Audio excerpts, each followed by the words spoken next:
Pues vamos a abrir nuestras Biblias ahora a Primera de Pedro. Primera de Pedro, capítulo 1.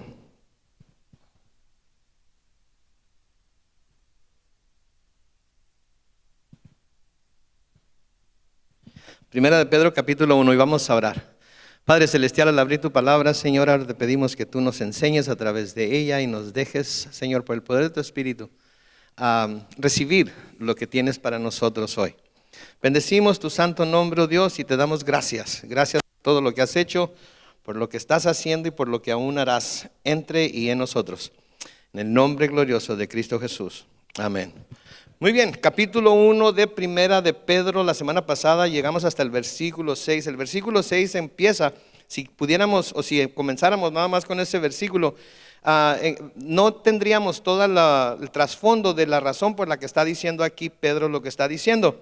Pero vamos a leerlo y vamos a ver un poco de la razón por la que está diciendo aquí Pedro lo que está diciendo. Noten, el versículo 6 comienza: esto les causa gran regocijo, aun cuando les sea necesario soportar por algún tiempo diversas pruebas y aflicciones. Recuerden, estamos hablando acerca del conocimiento que todos como cristianos debemos de tener acerca de lo que somos en Cristo, acerca de lo que Cristo ha logrado por nosotros, acerca de lo que Cristo ha estado haciendo en nuestra vida desde que vinimos a Él. Y eso para nosotros debe ser causa de regocijo. El conocimiento de lo que tenemos y somos en Cristo, de la vida eterna que tenemos en Él, de la gloria que un día vamos a recibir, debe llenar nuestra vida de gozo. No importa qué esté pasando a nuestros alrededores, no importa qué esté pasando en nuestra vida, esto debe traer gozo a nuestro corazón, porque tenemos el cielo ganado ya por lo que Cristo hizo. Amén. Entonces eso por sí debe traer gozo. Pero luego también dice que aquí Pedro dice, aun cuando les sea necesario soportar por algún tiempo diversas pruebas y aflicciones. La vida cristiana trae pruebas y aflicciones, ¿sí? ¿Cuántos han pasado por pruebas y aflicciones desde que vinieron a Cristo? Levanten la mano. Pérdidas, fracasos, derrotas, ¿sí? Falta de ánimo, depresión, enfermedades. ¿Sí? Todas esas cosas vienen también a aquellos que han recibido a Cristo, a aquellos que son hijos de Dios, a aquellos que somos cristianos.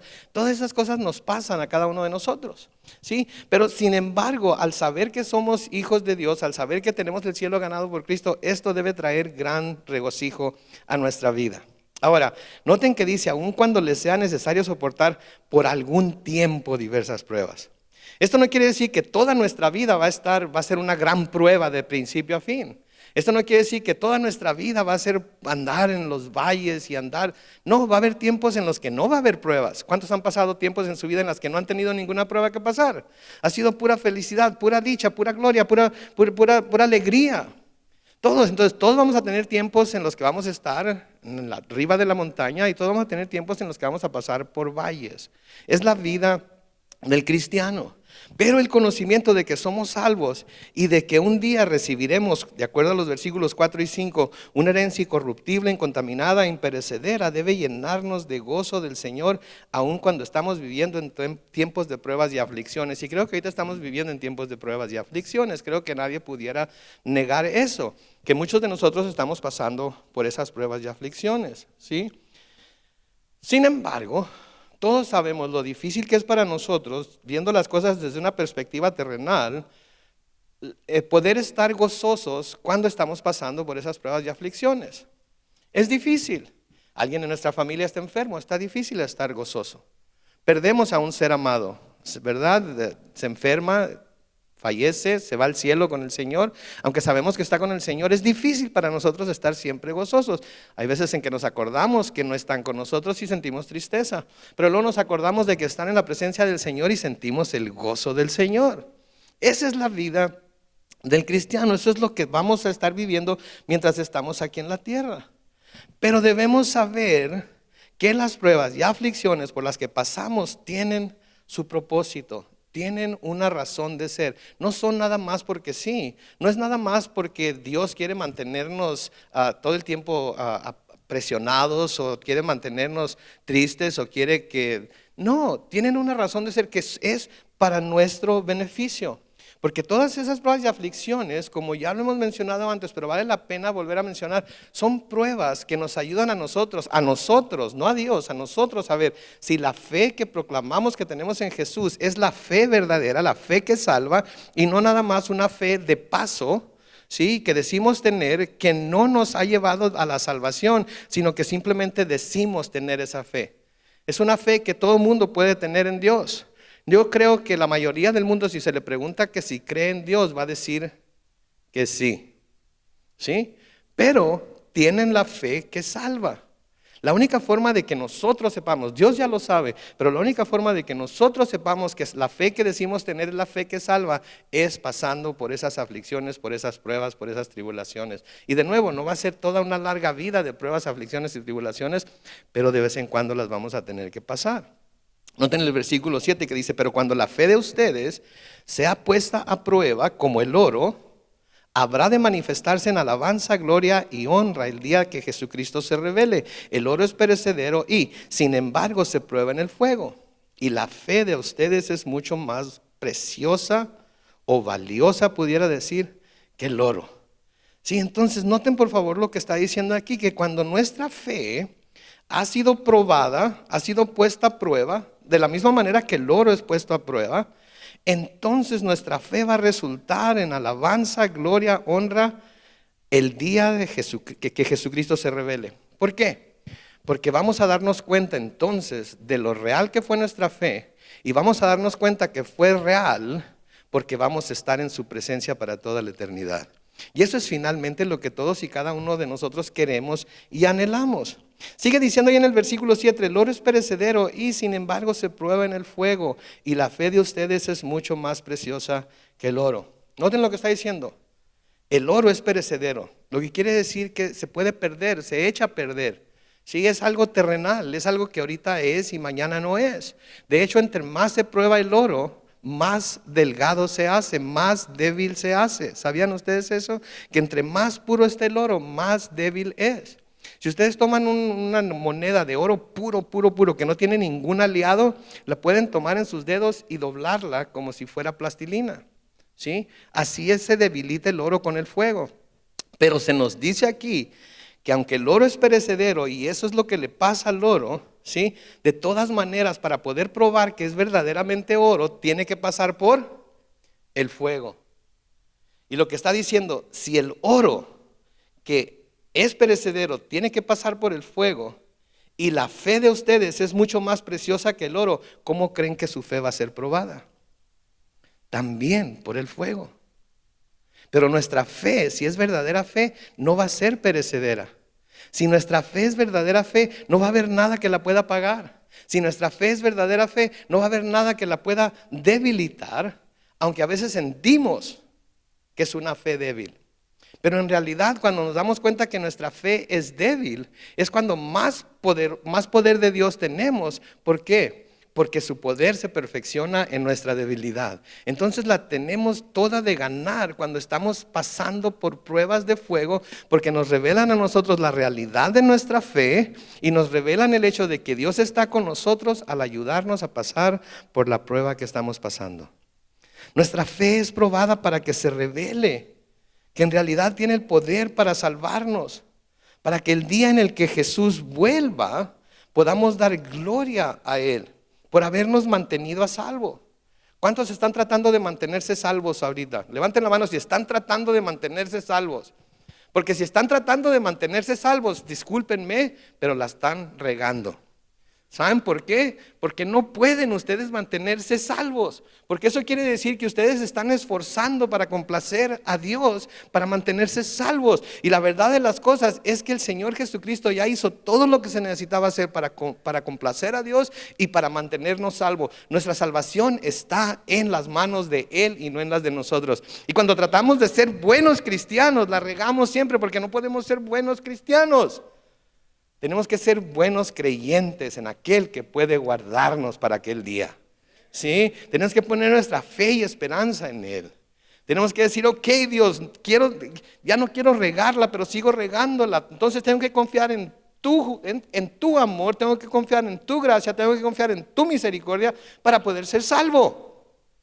Y es el mejor lugar en el cual encontrarnos, confiando en Él para mantenernos salvos y no tratar de mantenernos salvos nosotros mismos. Entonces, cuando pasamos por las pruebas y aflicciones y seguimos firmes, siguiendo y sirviendo a Jesús a pesar de ellas, esto nos dice que nuestra fe es verdadera. ¿Quién ha tenido un año 2020 facilísimo? Facilísimo, uy, qué bárbaro. De estos 2020 me aviento 2, 3 seguidos y no me hacen nada. Ninguno, ¿verdad? Ninguno de nosotros. Sin embargo, con todas las dificultades que hemos tenido y con todos los retos que hemos enfrentado y con la pandemia y con los alborotos y con esto y aquello, de todas maneras, ¿en dónde estamos ahorita? En la casa de Dios, adorando a Dios, escuchando su palabra, buscando ser fortalecidos en Él. ¿Sí? Porque hemos llegado a reconocer que la única forma en la que podemos seguir adelante caminando por esta tierra, ¿sí?, como peregrinos, es agarrados de su mano y sin ver, no sin reconocer, pero sin poner nuestra vista en lo que está pasando allá afuera y poner nuestra vista en lo que el Señor Jesucristo ya hizo por nosotros. Sí, entonces cuando pasamos por las pruebas, cuando pasamos por las aflicciones y seguimos firmes, siguiendo y sirviendo a Jesús a pesar de todas esas cosas que nos pasan, eso demuestra que nuestra fe es verdadera. Y por eso dice, el oro es perecedero y aún así, la pureza del oro es lograda por el calor intenso. Nuestra fe es más valiosa que el oro y son las pruebas y aflicciones las que revelan la pureza y la realidad de nuestra fe. ¿Se acuerdan de la parábola del sembrador que el Señor les dijo a sus discípulos? ¿Se acuerdan? El sembrador lleva la semilla, que es la palabra, y la va tirando por la tierra, etcétera, etcétera. El Señor les explica a sus discípulos lo que esta parábola significa. Y les dice, y de nuevo no vamos a poner los versículos en la pantalla, pero ustedes pueden tomar la nota, leerla después en sus casas, o si ahorita son suficientemente rápidos en su iPhone, iPad o su Biblia para buscarlo, búsquenlo. Mateo capítulo 13, versículos 18 al 23, Mateo 13, 18 al 23. El Señor les dice, escuchen ahora lo que significa la parábola del sembrador. Cuando alguien oye la palabra del reino y no la entiende, viene el maligno y le arrebata lo que fue sembrado en su corazón. Esta semilla es la semilla sembrada junto al camino. Noten, hay mucha gente que dice, creo, ¿sí? Pero luego viene el maligno y empieza a hacerle preguntas, ¿pero por qué crees? ¿Qué has visto para que puedas creer? ¿Qué has hecho para que puedas creer? ¿Qué se ha hecho por ti para que creas? Y la persona empieza, sí es cierto, nunca lo he visto, yo nunca he escuchado su voz, y por más que mis amigos y hermanos me dicen que han escuchado la voz, yo nunca lo he escuchado. Así es que en realidad no hay razón para creer. Entonces me olvido de ello. En el versículo 20, noten lo que dice, el que oye la palabra es la semilla sembrada entre las piedras, que en ese momento la recibe con gozo, pero su gozo dura poco por tener poca raíz. Noten, y al venir la aflicción o la persecución por causa de la palabra, se malogra. Entonces, hay quienes reciben la palabra, ¿sí? La ven como buena. Inclusive podrían hasta decir amén en la iglesia cuando se está predicando. Pero luego salen de la iglesia, siguen con su vida y empiezan a venir aflicciones y empiezan a venir persecuciones y empiezan a venir pruebas y empiezan a venir dificultades. Y entonces todas esas cosas hacen que esa persona se aparte, ¿sí? Y no tenga ningún provecho. ¿Por qué? Porque su fe no era la verdadera fe. Porque su fe no era la fe que salva, era una fe de los labios para afuera nada más. Versículo 22 dice, la semilla sembrada entre espinos es el que oye la palabra, pero las persecuciones de este mundo, las preocupaciones de este mundo y el engaño de las riquezas ahogan la palabra, por lo que ésta no llega a dar fruto.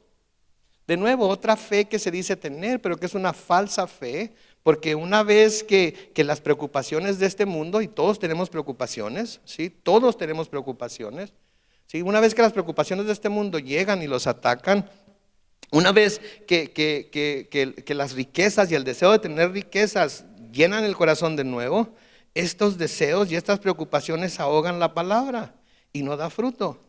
Versículo 23 dice, pero la semilla sembrada en buena tierra es el que oye la palabra y la entiende y da fruto y produce 100, 60 y 30 semillas por cada semilla sembrada. ¿Quién es esta persona? Esta persona es la que recibe la palabra. Vienen las tormentas y no le importa, sigue obedeciendo la palabra. Vienen las persecuciones y no le importa, sigue siguiendo lo que la palabra dice. Vienen las preocupaciones y dicen, no tengo de qué preocuparme, yo soy hijo del rey, si yo soy hijo de Dios y no tengo por qué preocuparme por esta situación, voy a tomar las medidas necesarias para poder ser cauteloso, para poder ser cuidadoso y ser prudente, pero yo sé que si Dios no quiere, esta cosa no me va a tocar. Así es que sigo adelante, confiando en Él, siguiéndolo a Él, obedeciéndolo a Él, creyendo en Él, poniendo toda mi esperanza en Él. Y entonces, ¿qué pasa con esa persona que da fruto? Produce 100, 60 y 30 semillas por cada semilla que fue sembrada. ¿Y qué prueba eso? Que su fe fue verdadera. Que su fe es la fe que salva. Que su fe es la fe que mantiene a ese creyente agarrado de la mano del Señor Jesucristo, siguiéndolo tan de cerca, que si el Señor Jesucristo estuviera físicamente enfrente de él y se parara de repente, ¿saben qué iba a pasar con ese creyente? Iba a chocar con la espalda del Señor Jesucristo. ¿Sí? Eso es lo que queremos ser, eso es lo que queremos buscar. Estar tan cerca de Él, que sabemos que estando en Él, tenemos la protección que necesitamos. Entonces, las persecuciones, las aflicciones, los sufrimientos, las necesidades son como el ácido que se le pone al oro para ver si es oro en verdad. ¿Alguna vez hicieron la prueba del ácido con algún anillo que se encontraron o con alguna cadena que se encontraron? ¿Se acuerdan? La llevaban con el joyero y el joyero en aquellos tiempos. Últimamente no he comprado nada de oro, así es que no sé qué prueba le hagan, ¿verdad? No me alcanza. El oro está muy caro ahorita, ¿verdad? Tuve que comprar una argolla de titanio, porque el oro no me alcanzó para comprar una de oro.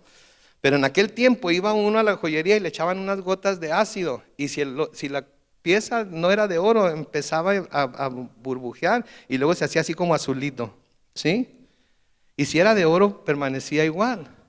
Entonces las pruebas y todas esas cosas son como ese ácido que se ponen sobre nosotros y o mantenemos nuestro brillo, mantenemos nuestro estado, ¿sí? O nos debilitamos y nos manchamos, ¿verdad? Algunos nos dijeron que era de oro y lo compramos y pagamos por ello y nos lo pusimos porque creímos que era de oro, ¿verdad? ¿Y qué pasaba cuando resultaba que no era de oro? Se ponía verde el dedo, ¿verdad? ¿Por qué? Porque no era de oro, nos manchaba, ¿sí? Y no luce. Ahí andábamos teniendo que limpiarla cada rato para que no vieran que traíamos cobre en el dedo, ¿verdad? Entonces, por eso es necesario las pruebas, por eso es necesario las aflicciones, por eso es necesario los sufrimientos. Y de nuevo, son cosas pasajeras, no duran 100 años. ¿Quién ha tenido una pena que le ha durado 100 años? Pasamos por ellas y luego salimos de ellas, ¿sí? Entonces esas pruebas, esas aflicciones son para nuestro beneficio, para que tengamos confianza en lo que hemos creído. Pablo fue uno de los creyentes más probados de toda la historia del cristianismo, yo creo. Qué bárbaro, cómo sufrió Pablo por llevar el mensaje del evangelio a toda criatura, ¿no es cierto? Sin embargo, al final de sus días, ¿qué dice? Yo sé en quién he creído. Pero ¿cómo, Pablo, tanta confianza con todo lo que te permitió Dios que pasaras, con todos los azotes que recibiste, con todos los naufragios, con todo el tiempo que pasaste afuera a la intemperie, con todas las hambres? ¿Cómo es posible que todavía, ya para morir, digas, yo sé en quién he creído y sé que es poderoso para guardar lo que le he depositado hasta que aparezca Jesucristo? ¿Cómo puedes hacer eso? ¿Por qué? Porque su fe fue probada y fue encontrada que era la fe que salva. Y espero que todos nosotros que decimos tener fe, tengamos esa clase de fe, que las pruebas no nos hacen apartarnos de Dios, sino acercarnos más a Dios. Por eso Juan nos dice en primera de Juan, capítulo 2, versículos 28 y 29, y ahora, hijitos, permanezcan en Él, para que cuando se manifieste tengamos confianza, y cuando venga no nos alejemos de Él avergonzados. ¿Se fijan? Permanezcan, en Él, para que cuando se manifieste tengamos confianza y cuando venga no nos alejemos de Él avergonzados. El versículo 29 de Primera de Juan 2 dice: si saben que Él es justo, sepan también que todo el que hace justicia ha nacido de Él. Entonces nosotros podemos hacer justicia, pero podemos hacer justicia en Cristo. Fuera de Cristo somos injustos como cualquier otra persona, pero en Cristo podemos tener la justicia de Él. Ahora entonces lo que dice el versículo 8: ustedes aman a Jesucristo sin haberlo visto y creen en Él aunque ahora no lo ven. Y se alegran con gozo inefable y glorioso porque están alcanzando la meta de su fe. Noten cuál es la meta de nuestra fe. La meta de su fe, que es que la salvación. Esa es la meta de nuestra fe. Ese es el final de nuestra fe. La meta de nuestra fe no es por fe tener todo lo que queramos. La meta de nuestra fe no es por fe ser eternamente sanos. La meta de nuestra fe no es por fe lograr todo, que Dios nos dé todo lo que pidamos. La meta de nuestra fe es finalmente alcanzar la salvación que Él nos prometió que nos podía dar al morir por nosotros. ¿Sí? Y esta es una de las más grandes pruebas de que nuestra fe es verdadera, que decimos amar a alguien. Escuchen esto: decimos amar a alguien a quien jamás hemos visto. Decimos amar a alguien a quien jamás hemos visto. Si yo digo ¿cuántos aman a Jesucristo?, ¿quién no levantaría la mano? Levante la mano. Nadie no levantaría la mano. Todos levantaríamos la mano, ¿verdad? Porque todos decimos amar a Jesucristo. Pero ¿por qué lo amamos si jamás lo hemos visto? ¿Alguien lo ha visto? Alguien ha dicho: sí, yo lo miré. Quiere decir que porque yo lo miré, quiere decir que sí resucitó, no está en la tumba, y porque lo miré resucitado, quiere decir que ahora sí puedo creer en Él. Ninguno de nosotros lo hemos visto. Sin embargo, todos nosotros decimos que lo amamos. ¿Y saben lo alocado que es eso para el mundo? Que nosotros digamos que amamos a alguien que nunca hemos visto. Yo amo a Jesús. Jesús González, el de la esquina. No, Jesucristo, Jesús, el Hijo de Dios. ¿Y por qué lo amas? ¿Cómo sabes que existe? Porque yo sé que existe, porque el Espíritu Santo me lo ha revelado. Pero lo has visto. Pues no, pero no necesito verlo. Sí, no necesito verlo. Yo sé que existe. Su Espíritu da testimonio a mi espíritu de que soy hijo de Dios. Su Espíritu da testimonio a mi espíritu de que lo que he aprendido a través de las Escrituras es cierto, es real, puedo confiar en ello.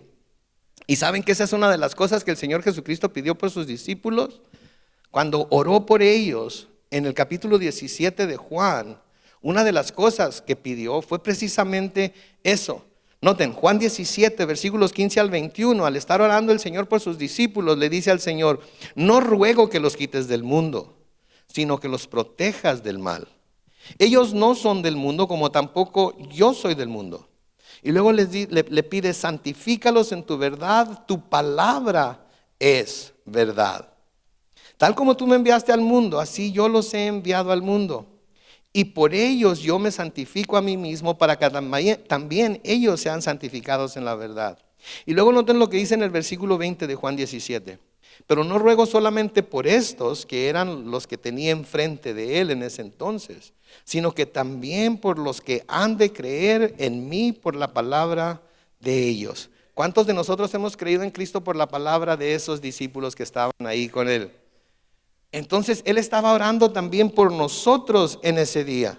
Estaba orando también por nosotros en ese día, porque nosotros no lo hemos visto como ellos lo vieron, pero creemos por lo que ellos nos han dejado escrito a través de las Escrituras.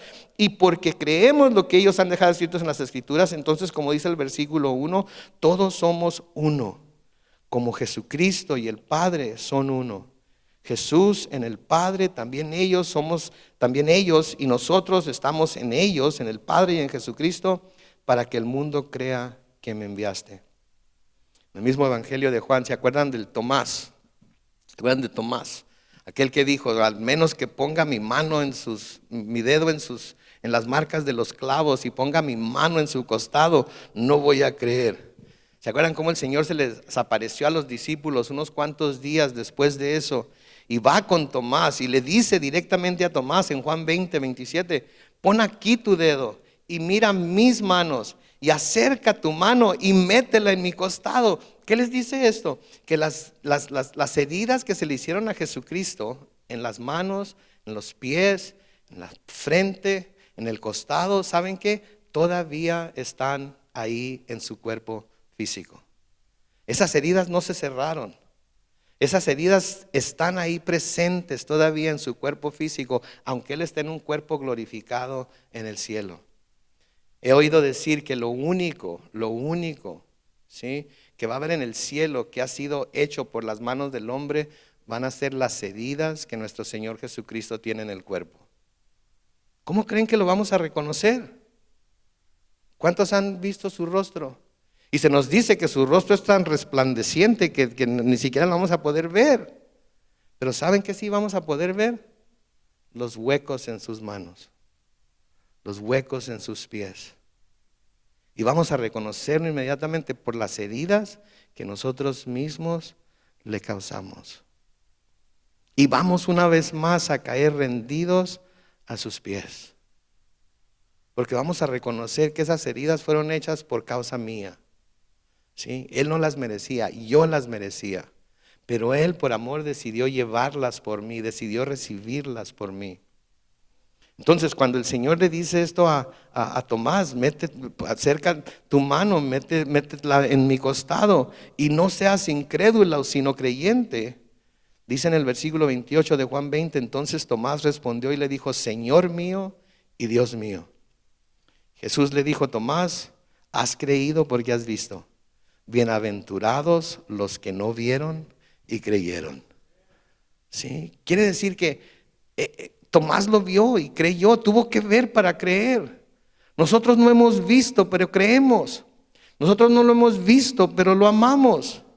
¿Sí? Pero en fin de cuentas, eso es en lo que consiste la fe, ¿no es cierto? En estar seguros de lo que no vemos.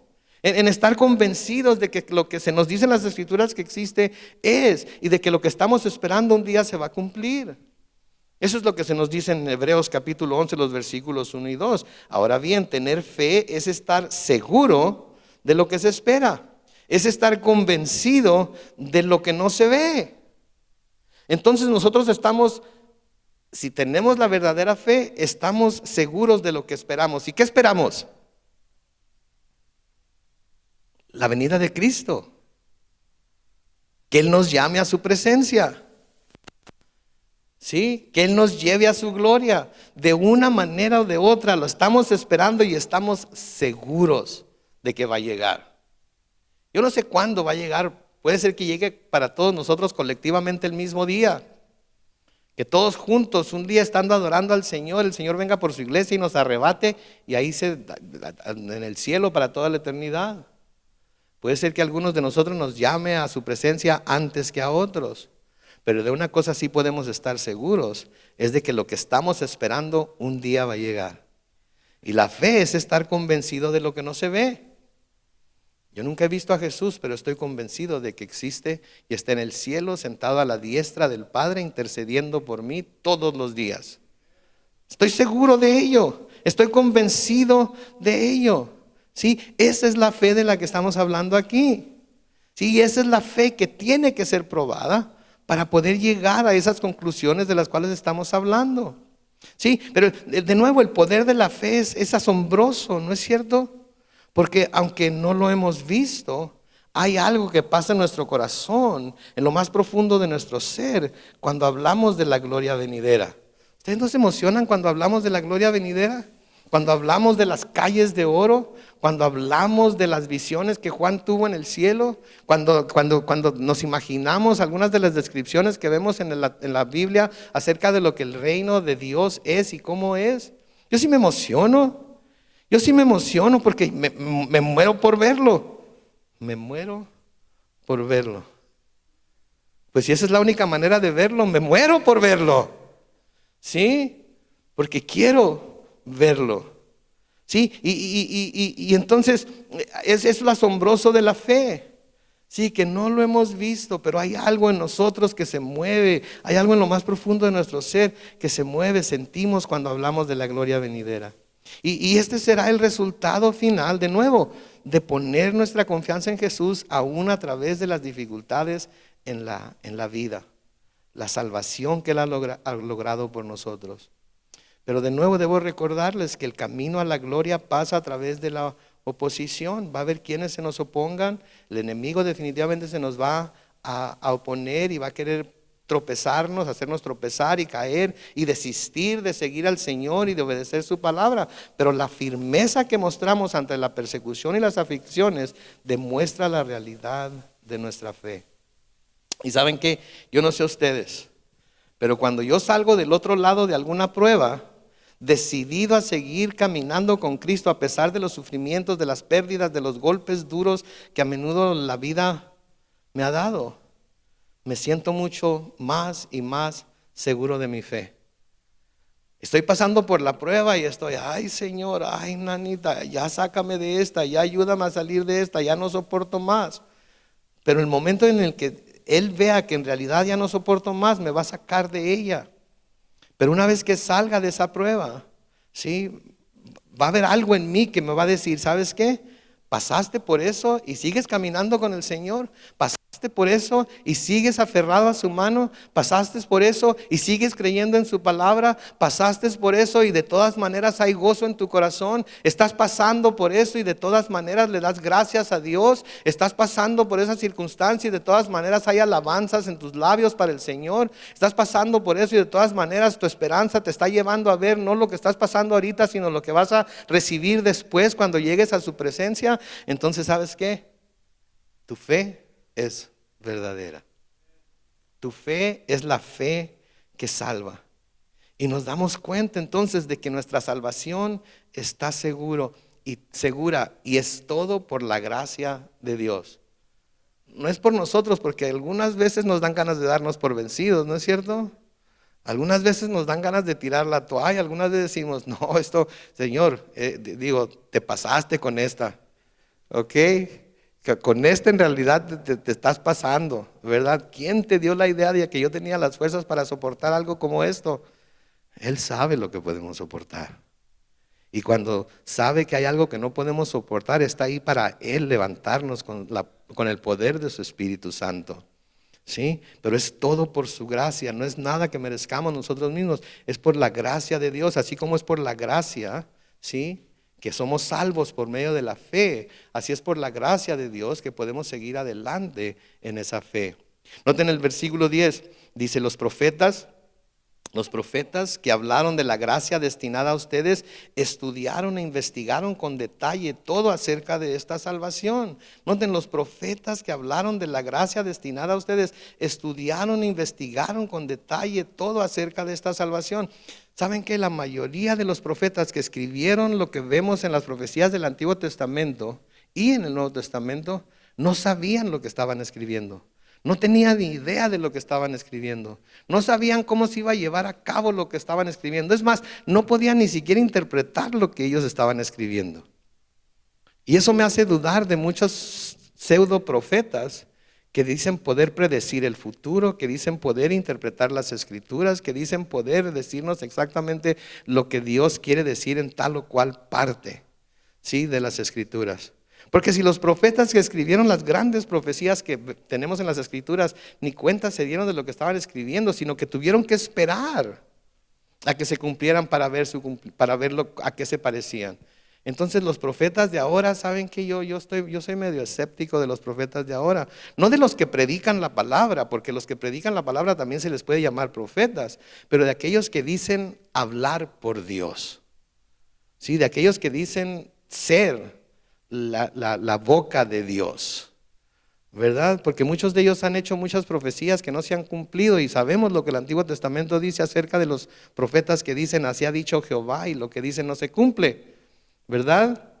Deben morir de acuerdo a las escrituras del Antiguo Testamento, ¿verdad? Entonces, los profetas hablaron de esta gracia que estaba destinada para ustedes. Y noten que estudiaron e investigaron con detalle todo acerca de esta salvación. Vean lo que el Señor Jesucristo les dice a sus discípulos acerca de esto. En Lucas capítulo 10, los versículos 23 y 24, dice: Jesús se volvió a los discípulos y aparte les dijo: dichosos los ojos que ven lo que ustedes ven. Porque les digo que muchos profetas y reyes desearon ver lo que ustedes ven, pero no lo vieron. Y oír lo que ustedes oyen, pero no lo oyeron. ¿Sí? Noten, dichosos ustedes porque están viendo esto. Porque hubo muchos profetas y reyes que hubieran deseado, hubieran querido ver lo que ustedes están viendo, pero no pudieron verlo.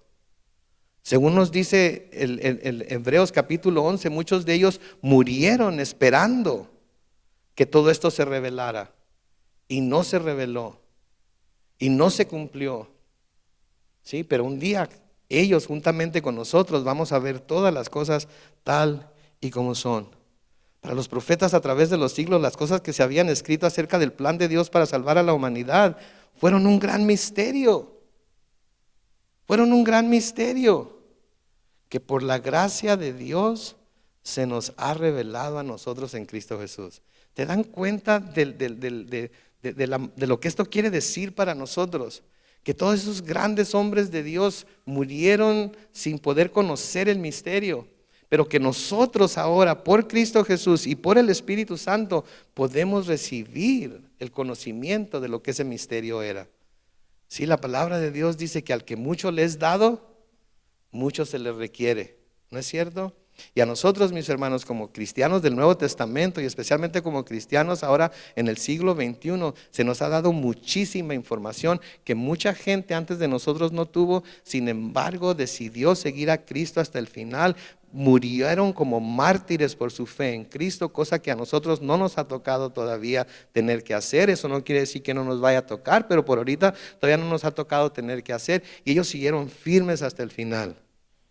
Y nosotros tenemos mucha más información de la que ellos tuvieron en su tiempo. Entonces también mucho más se requiere de nosotros. Pero todos estos profetas a través de los siglos desearon conocer estos misterios, ¿sí? Pero no pudieron conocerlos, no fueron revelados sino hasta que Jesucristo vino.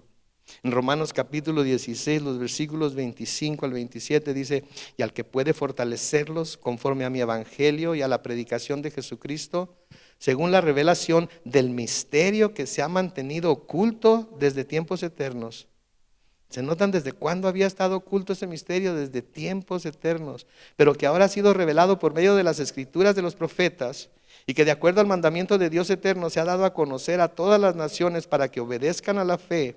Al único y sabio Dios sea la gloria mediante Jesucristo para siempre. Y la iglesia dice: amén. Porque Él decidió revelárnoslo a nosotros. Nosotros tenemos la revelación de ese misterio. A los Efesios Pablo les escribe: sin duda ustedes se habrán enterado del plan de Dios. En su bondad me asignó para el bien de ustedes. Me refiero al misterio que me declaró por revelación, como ya les había escrito brevemente. Al leerlo podrán darse cuenta de que conozco el misterio de Cristo, misterio que en otras generaciones no se dio a conocer a la humanidad, tal y como ahora se ha revelado a sus santos, apóstoles y profetas por el Espíritu. Ahora sabemos que por medio del Evangelio, los no judíos, o sea, nosotros los gentiles, son coherederos y miembros del mismo cuerpo y copartícipes de la promesa en Cristo Jesús. Los judíos se creían: nosotros somos los escogidos de Dios. Pase lo que pase, Dios no nos puede hacer a un lado a nosotros porque somos los escogidos de Dios. Y el Evangelio vino a decirles: ¿y saben qué? No nada más ustedes son los escogidos de Dios, sino que todo gentil que crea en Jesucristo también es escogido de Dios. Y ustedes no tienen nada más que ellos, ¿sí? Ellos son iguales a ustedes ante los ojos de Dios. Versículo 11 de Primera de Pedro 1 dice: ellos querían determinar a quién y a qué momento se refería el Espíritu de Cristo que estaba en ellos cuando anunciaba de antemano los sufrimientos de Cristo y las glorias que les seguirían. Isaías escribe en Isaías 56, a los que me herían les ofrecí la espalda, a los que me arrancaban la barba les ofrecí la mejilla, no escondí mi rostro de las injurias ni de los escupitajos. Una vez que conozca a algún judío, pregúntele de quién está hablando ahí. Y saben que los judíos saben que estos versículos y los versículos de Isaías 53 están hablando de Jesús, pero no admiten que están hablando de Jesús. Pero ¿de quién más pueden estar hablando? ¿De quién más pueden estar hablando?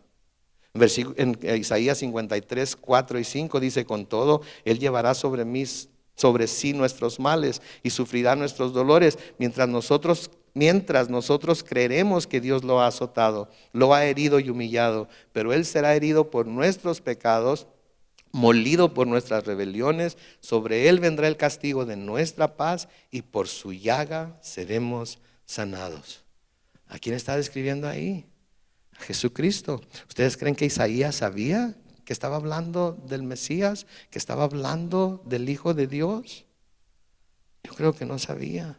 Lean el capítulo 2 de Hechos, los versículos 16 en adelante, y vean cómo Pedro el día de Pentecostés hizo referencia a los profetas que habían hablado anteriormente acerca de la venida del Mesías, incluyendo a David mismo en los Salmos. Léanlos y verán cómo David escribió como profeta, pero no sabía lo que estaba escribiendo. Entonces todos los profetas querían ver lo que nosotros estamos viendo. ¿Se dan cuenta entonces de lo privilegiados que somos al tener las escrituras como las tenemos? Y sin embargo, ¿cuánta gente las desprecia? ¿Cuánta gente no las abre? ¿Cuánta gente no las lee? ¿Sí? Cuando cada uno de los libros que tenemos en las escrituras nos hablan de Cristo, nos hablan de su misión, nos hablan del ministerio que iba a venir a hacer, lo que puede hacer nuestra fe más seguro. ¿Sí? Versículo 12 de primera de Pedro 1 dice: Dios les hizo saber que su tarea, hablando de los profetas, no era para ellos mismos, sino para nosotros, y que solo administraban lo que a ustedes ahora les anuncian aquellos que les han predicado el evangelio del Espíritu Santo enviado del cielo. Estos son cosas que aún, noten esto, los ángeles quisieran contemplar. Los ángeles ven lo que Dios hace y se rascan la cabeza. Los ángeles nos ven a nosotros como hombres que somos menos que ellos, hombres y mujeres obviamente, que somos menos que ellos, y se rascan la cabeza y dicen: ¿el Dios Todopoderoso quiere tener a esa raza con nosotros aquí en el cielo? ¿En serio? A ellos, los de Calvary Chapel San Diego en español, ¿en serio se los quiere traer al cielo? Sí, sí. Y gracias a Dios que nos quiere tener con Él, que anhela tenernos con Él, que desea tenernos con Él, que así como nosotros estamos esperando el día, Él está esperando el día. Y luego, ¿cuál debe ser el resultado? A la luz de todo lo que hemos visto, ¿cuál debe ser el resultado? ¿Sí? De que reconozcamos esta salvación, de que nuestra fe sea la fe verdadera. ¿Cómo debe de manifestarse esto? Noten el versículo 13 de primera de Pedro 1. Por lo tanto, preparen su mente para la acción. Estén atentos y pongan toda su esperanza en la gracia que recibirán cuando Jesucristo sea manifestado. Noten, preparen su mente. ¿Sí? ¿Cómo dice la Reina Valera 60? Fajen los lomos de su entendimiento. ¿Sí? Preparen su mente. ¿Saben qué? Mucha gente dice que los cristianos no tenemos el coco lavado, ¿no es cierto?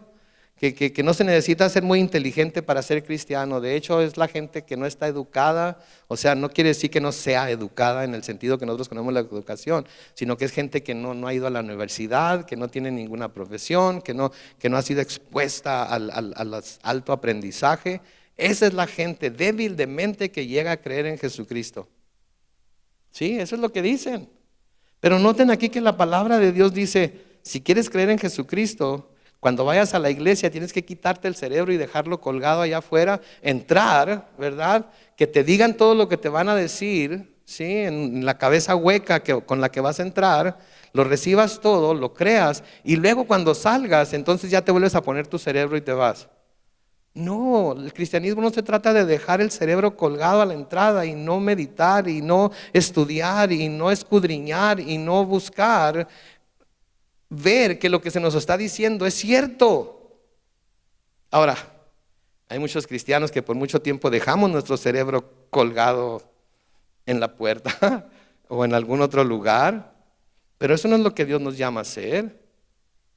Dios quiere todo nuestro cuerpo, nuestro espíritu, nuestra alma, quiere que todo sea santificado. Y nuestro cerebro es parte de lo que Dios santifica, es parte de lo que Dios limpia, lava, purifica. ¿Sí? Entonces tenemos que prepararnos en nuestra mente. ¿Y cómo podemos hacer eso? Romanos 12, 1, 2. Así que hermanos, yo les ruego por las misericordias de Dios que se presenten ustedes mismos como un sacrificio vivo, santo y agradable a Dios. Así es como se debe adorar a Dios. Versículo 2, y no adopten las costumbres de este mundo, sino transfórmense por medio de la renovación de su mente para que comprueben cuál es la voluntad de Dios, lo que es bueno, agradable y perfecto. Noten, no está diciendo que nos quitemos el cerebro y andemos como zombies ahí creyendo todo lo que se nos diga, sino que debemos permitir que nuestro cerebro, nuestra mente sea transformada para que conozcamos bien la voluntad de Dios. Y eso se hace con la palabra de Dios. Versículo 14 dice, pórtense como hijos obedientes y no sigan los dictados de sus anteriores malos deseos de cuando vivían en la ignorancia. Pórtense como hijos obedientes. Son hijos de Dios, entonces obedezcan a su Padre. ¿Sí? No traten de darle servicio de labios, no traten de usar servicio religioso, no traten de usar religiosidad para tratar de complacerlo. ¿Saben qué complace más al Padre que todas esas cosas? Nuestra obediencia. Simplemente sean obedientes. Sean obedientes a lo que la palabra dice. Sean obedientes a lo que el Señor pide en su palabra. ¿Sí? Porque así como el Señor le dijo a través de Samuel a Saúl, ¿se acuerdan? Cuando quiso presentar sacrificios de todo lo que obtuvo de los amalecitas. Sí, lo tomé porque el pueblo quería presentar sacrificios. ¿Se acuerdan lo que Samuel le dijo? ¿Crees que al Señor le gustan tus sacrificios y ofrendas más que la obediencia a sus palabras? A veces creemos que nos podemos ganar el favor de Dios con sacrificios y ofrendas. No hay nada con lo que nos podamos ganar el favor de Dios. El favor de Dios ya lo tenemos en Cristo. ¿Ok? Pero si queremos mostrar cuánto le amamos, vamos a obedecer sus mandamientos. El que me ama, obedezca a mis mandamientos. Dice, al contrario, vivan una vida completamente santa, porque santo es aquel que los ha llamado. Escrito está, sean santos porque yo soy santo. Sean santos porque yo soy santo. Levanten la mano todos los santos que están aquí. Todos los que están aquí que son santos, levanten la mano. Todos deben poder levantar la mano, porque todos somos santos en Cristo Jesús. ¿Sí? Quiere decir que Él nos ha apartado para su servicio. Quiere decir que por el poder del Espíritu Santo estamos constantemente siendo apartados y transformados en las personas que Dios quiere usar para seguir llevando el mensaje de salvación al mundo. Entonces podemos ser santos y somos santos en Él. Sálganse de Él y a ver cuánta santidad pueden lograr por ustedes mismos. Nada. Tiene que ser en Él. Versículos 17 y siguientes de 1 de Pedro 1 dice, si ustedes llaman Padre a aquel que al juzgar se fija en lo que se ha hecho y no en quién lo hizo, vivan el resto de sus vidas en el temor de Dios. O sea, no digan, bueno, pero es que yo soy hijo de pastor o hijo de cristianos que fueron hijos de cristianos, que fueron hijos de cristianos, que fueron hijos de... al Señor no le importa quiénes sean o quiénes seamos. ¿Sí? El Señor va a juzgar a todos por parejo. Para el Señor sus hijos son como los hijos de mi padre eran para Él, o todos coludos o todos rabones.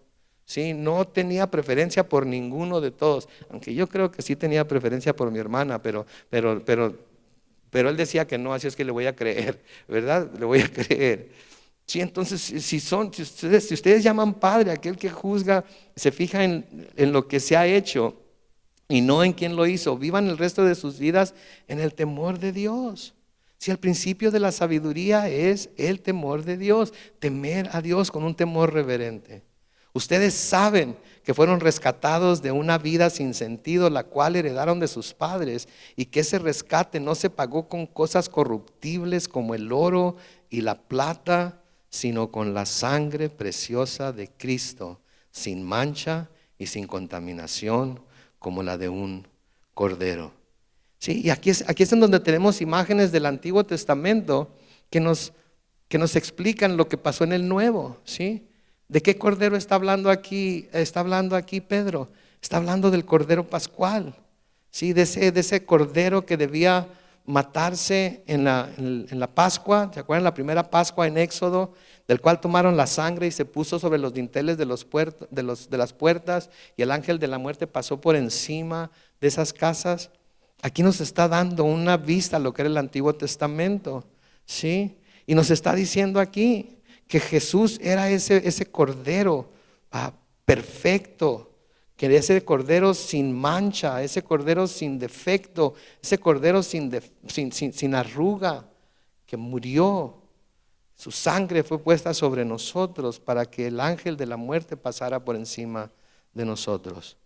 Sí, el escritor a los Hebreos, en Hebreos 9, y ya casi vamos a terminar aquí, Hebreos 9, comenzando con el versículo 11, dice: pero Cristo vino ya, y es el sumo sacerdote de los bienes venideros, a través del tabernáculo más amplio y más perfecto, el cual no ha sido hecho por los hombres, es decir, que no es de esta creación, y no por medio de la sangre de machos cabríos ni de becerros, sino por medio de su propia sangre. Entró una sola vez y para siempre en el lugar santísimo, y así obtuvo para nosotros la redención eterna. Sí, la sangre de los toros y de los machos cabríos y las cenizas de la becerra rociadas sobre los impuros santifican para la purificación de la carne. Cuanto más la sangre de Cristo, que por medio del Espíritu eterno se ofreció a sí mismo sin mancha a Dios, limpiará de obras muertas nuestra conciencia para que sirvamos al Dios vivo. ¿Se fijan? Limpiará de obras muertas nuestra conciencia para que sirvamos al Dios vivo. Sigue diciendo ahí en Hebreos 9:22, según la ley, casi todo es purificado con la sangre, pues sin derramamiento de sangre no hay perdón. O sea que si Jesús no hubiera derramado su sangre, ninguno de nosotros pudiéramos tener el perdón de Dios. Por eso tuvo que tomar un cuerpo, ¿sí? Por eso tuvo que tomar un cuerpo humano. Con ese propósito tuvo que tomar un cuerpo humano, para que por sus venas pudiera correr sangre, la cual iba a derramar para pagar por nosotros. Versículo 20 dice que ya había sido destinado desde antes de que Dios creara el mundo, pero que se manifestó en estos últimos tiempos por amor a ustedes. Por él, ustedes creen en Dios, que fue quien lo resucitó de los muertos y lo ha glorificado, para que ustedes tengan puesta su fe y su esperanza en Dios. Y ahora, ya que se han purificado mediante su obediencia a la verdad, para amar sinceramente a sus hermanos, ámense los unos a los otros de todo corazón, pues ustedes han nacido de nuevo, y no de una simiente perecedera, sino de una simiente imperecedera, por la palabra de Dios que vive y permanece para siempre. Porque todo hombre es como la hierba, y toda gloria es como una flor. Escuchen esto: la hierba se seca y la flor se marchita, pero la palabra del Señor permanece para siempre. Y estas son las buenas noticias que se les han anunciado. ¿Sí? El hombre es como una hierba. ¿Cómo es una hierba? Ahorita está verde, está creciendo, ¿verdad? Pero mañana se seca, se arranca y se echa a la basura. La flor, las flores son hermosas, huelen hermoso, pero pasa el tiempo y ¿qué pasa? Se marchitan, se secan, Se sacan del florero y se tiran a la basura. No así la palabra de Dios. La palabra de Dios permanece para siempre. Y porque nosotros hemos sido lavados en la palabra de Dios, pero hemos sido santificados y estamos siendo santificados en la palabra de Dios, también nosotros vamos a durar para siempre. ¿Por qué? Porque el Señor Jesucristo nos compró con su propia sangre. Nos compró con su propia sangre y nos sigue dando de su espíritu para seguir caminando con Él, obedeciéndole a Él, aún a través de las pruebas y las aflicciones que a veces tenemos que pasar en esta tierra. Amén. Vamos a orar.